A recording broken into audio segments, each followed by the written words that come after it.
Salam sejahtera buat kita semua. Sahabat-sahabat yang diberkati Tuhan, hari ini kita akan ngobrol ya, sesuai dengan program kita Obras, obrolan santai, bahwa di dalam hidup ini kita sering kali dihadapkan dengan berbagai tantangan. Ada penderitaan, ada kekecewaan, dan itu menggoncangkan kehidupan kita, emosi kita, karakter kita, bahkan dia menguji ketahanan kita, kekuatan kita.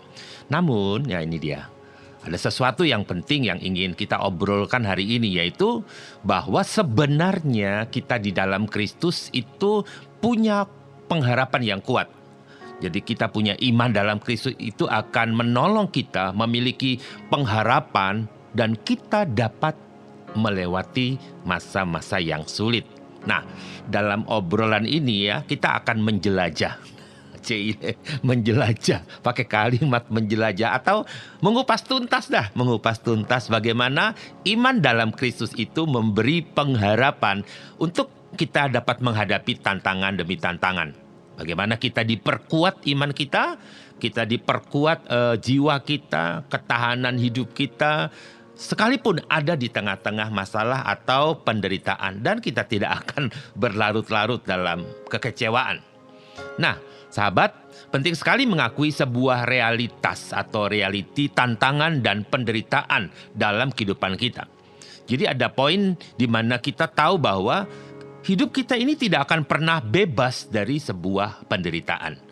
Tidak akan pernah bebas dari tantangan. Tiap hari pasti ada saja, ada masalah, ada persoalan. Kita tidak mau, tetapi dia datang. Seolah-olah kita ini dikejar-kejar masalah atau tantangan. Tidak apa-apa gitu ya. Yang kedua, kita juga harus menyadari betapa pentingnya kita mengakui bahwa tantangan itu ada dan kita akan menghadapinya dengan hati yang kuat dan tidak akan pernah menyerah. Nah, apa saja sih tantangan-tantangan itu ya? Banyak sekali, bervariasi dari setiap orang ke orang beda, contohnya beda, dan dihadapi banyak orang, pasti. Yang pertama, yang paling banyak sekali orang ributkan masalah kita dalam hidup sehari-hari adalah keuangan. Siapa di antara kita yang tidak pernah mengalami masalah keuangan? Wah, anak-anak sekarang juga butuh keuangan. Pak, minta beliin kuota saya habis, wifi perlu dibayar, belum bayar, HP saya rusak, perlu ganti, mobil saya sudah ketinggalan zaman, harus ada yang baru. Nah, banyak sekali. Ini sebuah masalah keuangan. Ya, kesulitan dalam mengelola juga ada. Ada banyak orang dapat uang nih, tapi susah dalam mengelolanya. Dia bingung. Tiba-tiba dapat untung banyak, cuannya banyak, keuangan, tiba-tiba dia mendapatkan rezeki nomplok gitulah katakan ya. Tetapi dia juga susah mengelola keuangan. Ini masalah. Walaupun ada uang juga masalah. Apalagi menghadapi hutang piutang. Waduh, saya banyak utang.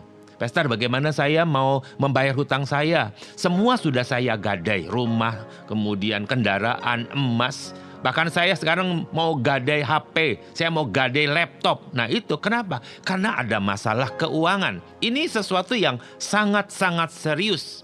Artinya kita sedang mengalami masalah kesulitan dalam ekonomi, khususnya keuangan. Apalagi yang kedua yang muncul dalam setiap masalah kita adalah tentang kesehatan fisik. Siapa yang tidak pernah sakit? Semua pernah sakit, mau sakit parah, mau sakit setengah parah, sakit kecil, sakit flu doang ya, atau yang lain dah. Pokoknya ketika kita sedang menghadapi sakit, apalagi yang serius, ada lagi yang kecelakaan, cedera, ada lagi yang olahraga cedera, ada lagi yang kondisi kesehatan kronis, ada yang masuk UGD, IGD. Ada banyak hal kita terpengaruh kualitas hidup kita dari pola makan, pola istirahat, bahkan ada banyak penyakit hari ini. Rumah sakit penuh, rumah makan juga penuh. Apotek setiap hari ada yang datang beli obat, dokter pun laris dan semuanya. Tapi di tengah-tengah persoalan kesehatan fisik kita juga harus tetap punya pengharapan. Amin ya, tetap punya pengharapan. Berikutnya adalah yang kita jumpai adalah konflik dalam hubungan. Wah, ini juga ya, suami istri ribut, istri marah, lempar piring, garuk cakar muka suami.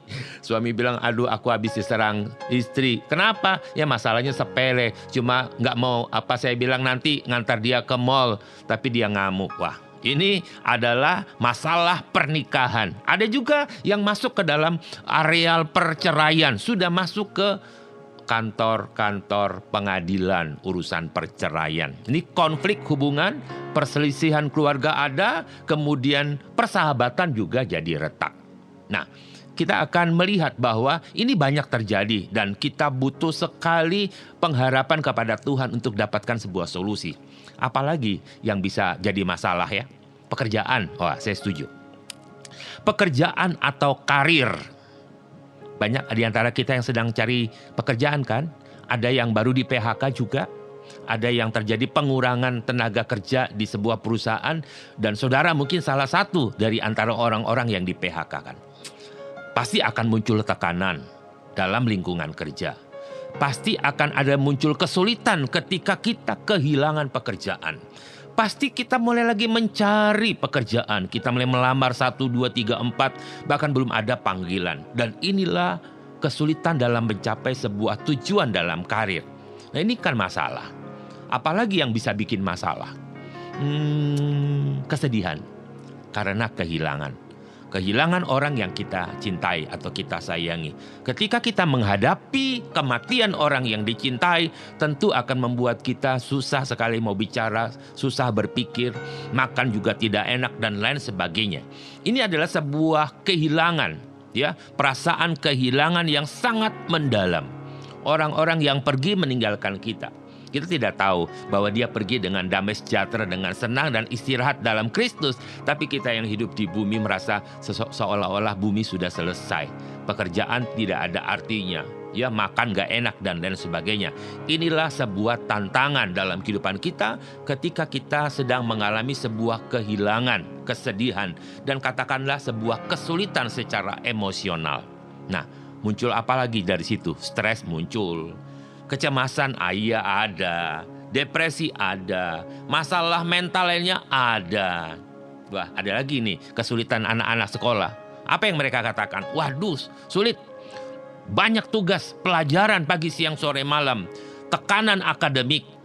Perubahan dalam lingkungan pendidikan. Wah, berubah lagi. Dosennya ngajar lain lagi dari yang sebelumnya. Wah, pendidikan sekarang berbeda dari yang lalu. Nah, kemudian terjadilah kesulitan dalam belajar. Bingung ya. Bingung dari online pindah onsite online dan bingung semua seperti itu. Nggak apa-apa. Ini sebuah tantangan yang harus kita hadapi. Apalagi kecewa. Kecewa tentang apa? Tujuan hidup. Kenapa tujuan hidup tidak tercapai? Ketika dua orang datang yang hendak menikah berkata, kami ingin menikah. Saya katakan, apa tujuanmu menikah? Mereka berkata, tujuan hidup menikah, kami ingin bahagia. Kami ingin tinggal punya rumah sendiri. Kami ingin punya keturunan. Kami ingin punya anak. Kami ingin punya teman. Masa depan sampai hari tua. Tetapi kekecewaan tujuan hidup mereka terjadi ketika mereka menghadapi terjebak dalam sebuah rutinitas, kehilangan motivasi, kehilangan kepercayaan, dan banyak hal karena tidak cocok dan lain sebagainya. Nah, ini sebuah perubahan yang sangat-sangat drastis. Apa yang harus kita lakukan? Apakah kita harus pindah ke planet yang lain? Tidak mungkin pindah ke planet yang lain. Apakah kita harus pindah rumah? Selama ini tinggal di Pondok Mertua Indah. Ya, bukan solusi juga. Ketika kita kehilangan pekerjaan, apa yang harus saya lakukan? Menghadapi peristiwa demi peristiwa, tentu ada sebuah perubahan. Mari kita akan bahas tentang hal-hal ini supaya kita dapat solusi yang terbaik. Dan ingat, pengharapan kita satu, hanya di dalam Yesus Kristus Tuhan. Jadi, tantangan merupakan bagian yang tidak dapat terpisahkan. Sekali lagi, ini realita hidup. Tantangan merupakan bagian yang tidak bisa terpisahkan dari hidup kita manusia. Namun ada harapan yang diberikan oleh Kristus Yesus dalam hidup kita agar kita dapat melewati tantangan dengan kekuatan dari Tuhan.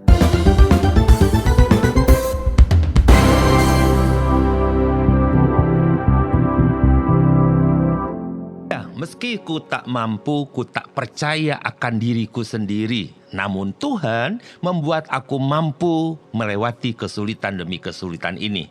Tuhan memberikan kelegaan untuk dapat melewati hidup ini.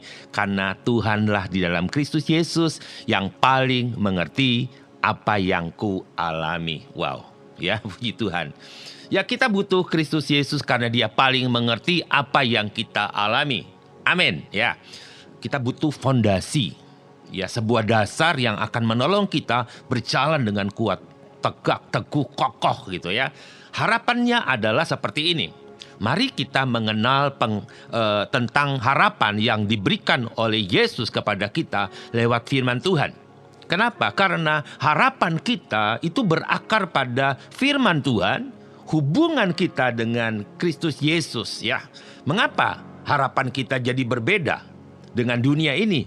Karena memang kita ini warga surga, ya. Kita berasal dari surga dan kita milik Kristus dan kita punya harapan yang berbeda dengan harapan dari dunia ini dan harapan kita pasti lebih kokoh. Kalau begitu, untuk menemukan harapan itu, bagaimana cara saya mendapatkan harapan itu? Mari perhatikan beberapa kisah-kisah dalam Bible kita. Di dalam Alkitab mengilhami bahkan memberi harapan. Ada kisah tentang Yusuf yang dibuang, yang dijual jadi budak dalam kitab Kejadian. Kemudian dia dipenjarakan, dia difitnah. Tetapi tidak pernah hilang harapan dia. Karena dia tetap percaya kepada Yahweh Elohim yang menyertai dia. Dan akhirnya Yusuf menjadi seorang pemimpin nomor 2 setelah Firaun. Ada juga kisah tentang Daud. Seorang yang kecil yang masih muda yang dapat mengalahkan Goliat. Padahal dia hanya seorang gembala kecil ya, yang hanya menggembalakan beberapa ekor domba milik ayahnya. Namun dia percaya Yahweh Elohim yang beserta dengan dia, yang telah mengalahkan singa dan beruang. Yahweh yang sama mengalahkan Goliat sang raksasa. Ada juga Rasul Paulus yang awalnya merasa hebat, mengejar orang-orang Kristen pengikut Kristus, memenjarakan mereka, menghukum mereka, mencari dan mengejar baik pria dan wanita yang percaya Yesus. Tapi suatu saat ketika dia berjumpa secara pribadi dengan Yesus, Tuhan membangun sebuah fondasi yang berbeda dari apa yang dia pikirkan dan dia bertobat. Dan dia menjadi seorang rasul yang dipakai oleh Tuhan. Ketika kita membaca kisah-kisah ini, kita membahas ayat-ayat ini akan menguatkan, menghibur kita untuk kita dapat kuat menghadapi tantangan. Jadi, percayalah, Kristus dengan firman-Nya akan membuat kita kuat. K-U-A-T. Amin. Terus yang kedua adalah pekerjaan Roh Kudus, ya. Mengandalkan Roh Kudus. Mari saudaraku yang diberkati Tuhan, andalkan kuasa Roh Kudus. Hidup dituntun oleh kuasa Roh Kudus. Roh Kudus hadir untuk memberkati, untuk menguatkan kita, untuk menuntun saya dan saudara dalam masa-masa yang sulit. Penting sekali kita ada dalam persekutuan dengan Roh Kudus. Bisa dalam doa juga bisa. Juga dalam firman Tuhan juga bisa. Karena Roh Kudus akan menghidupkan setiap kata-kata Tuhan dalam firman-Nya. Sehingga kita hidup, kita memiliki hidup dan pengharapan di dalam Dia. Kemudian yang dapat kita bangun dalam kehidupan kita, merefleksikan hidup dalam kesulitan dalam Kristus. Kita harus membangun komunitas rohani bersama-sama. Kenapa? Ini penting sekali, menjalin hubungan yang baik dengan sesama anak-anak Tuhan. Kenapa? Karena saling mendukung, dapat menguatkan, dapat memberikan dorongan, kasih semangat, kasih penghiburan. Nah, ini komunitas yang sangat-sangat baik. Kita juga dapat berbagi pengalaman rohani. Kita dapat sharing tentang firman Tuhan apa yang kita dapatkan dalam komunitas. Dan ini akan memperkuat iman kita dan pengharapan kita. Jadi kita akhirnya mendapatkan sebuah perspektif yang benar, ya. Jadi kita diubah perspektif kita tentang penderitaan. Ada banyak orang pikir penderitaan putus asa selesai sudah. Ya, hancur sudah. Tidak. Tetapi justru kita melihat penderitaan sebagai sebuah tantangan dan kesempatan dan iman kita bertumbuh dalam pengetahuan akan Tuhan. Yang berikutnya adalah kita dapat kita punyai pengharapan di tengah kekecewaan dan kita akan menemukan apa arti hidup kita sesungguhnya.